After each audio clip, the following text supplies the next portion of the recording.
I have not had breakfast yet. Hey everybody, you are watching... God, I hate these intros.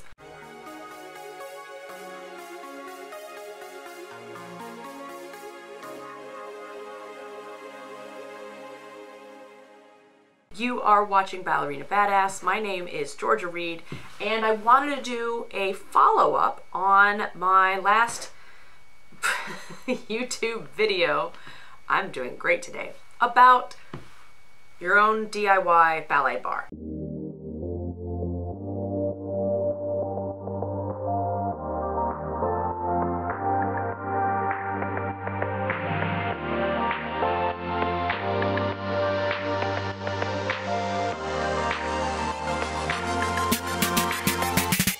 Be sure to like, comment, subscribe.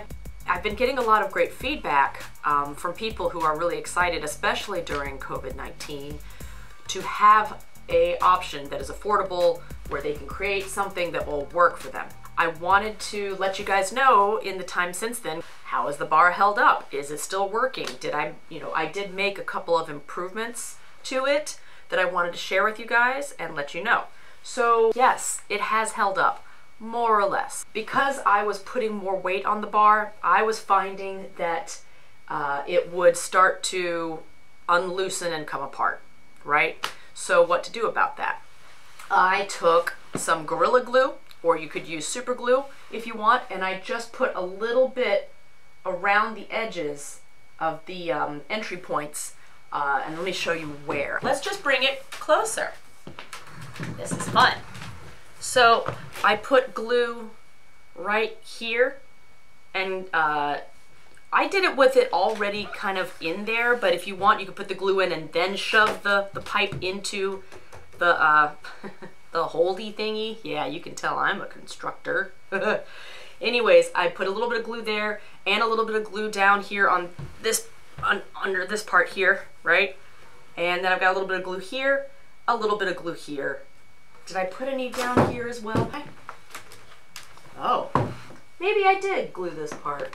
These parts right here were where usually the bar was coming apart because I was putting my weight on it or putting my foot on it to stretch, etc. And eventually it would just loosen out and go plunk and fall out. Really annoying. So I glued these areas, right?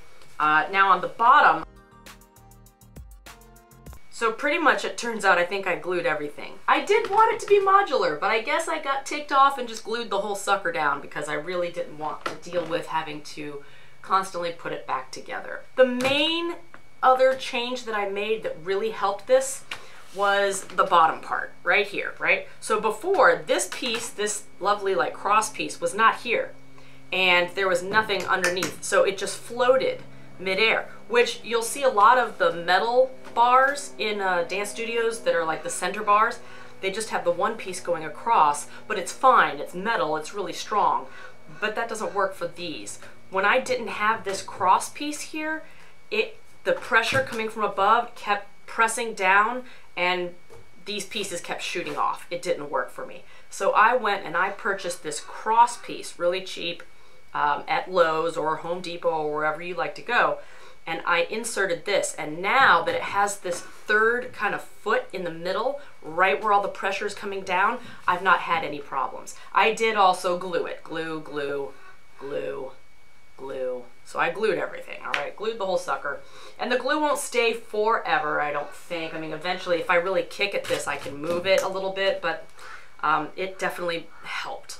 So the two main things I did to improve the bar were I used the super glue on the all of the connector points, and I added this cross piece in the middle of the bar. If you do these two things, it will definitely make the bar last a lot longer, right? So when I'm really putting pressure on here, and when you shouldn't be putting a lot of pressure on your bar, obviously you shouldn't be leaning on the bar, right? You should be using all your awesome muscles to lift up and strengthen. But there are, even just putting my foot up on the bar to stretch, right? And the weight of my leg on the bar would cause it to break down. So this has been a good thing for me. And you can still see there's a little bit of movement here. Now what I actually like about this bar, because and this has always been a thing with center bar, right? Other dancers, if you know this, but it is a little bit wobbly. And that's actually a good thing for me because I do tend to sometimes grip. I'll own it. I'm always working on loosening my grip, keeping my hand lightly on the bar so that I'm using the proper supporting muscles and alignment to stand up, to lift, to do the steps, not leaning on the bar like a crutch. So the very fact that it's wobbly actually has been a bit of a blessing for me, although I find it frustrating some days. I'm like, gosh, I wish I just had a stable bar, but I'm like, nope. This reminds me not to lean on it too much. So that's a plus for me. But I hope that you guys got something out of this to help you improve. If you are doing the DIY bar option during COVID-19, I hope that that helps. And please feel free to leave comments in the box below. If you've tried this bar option, this construction, what it was like for you, how it's working, if it's not working, all of those comments will help everyone else, you know, with the way they're going to construct their bar. So good, better, best, right? Anyways, that's it. You've been watching Ballerina Badass. My name is Georgia Reed. Never give up, never stop dancing. I love you all. Toi, toi, toi.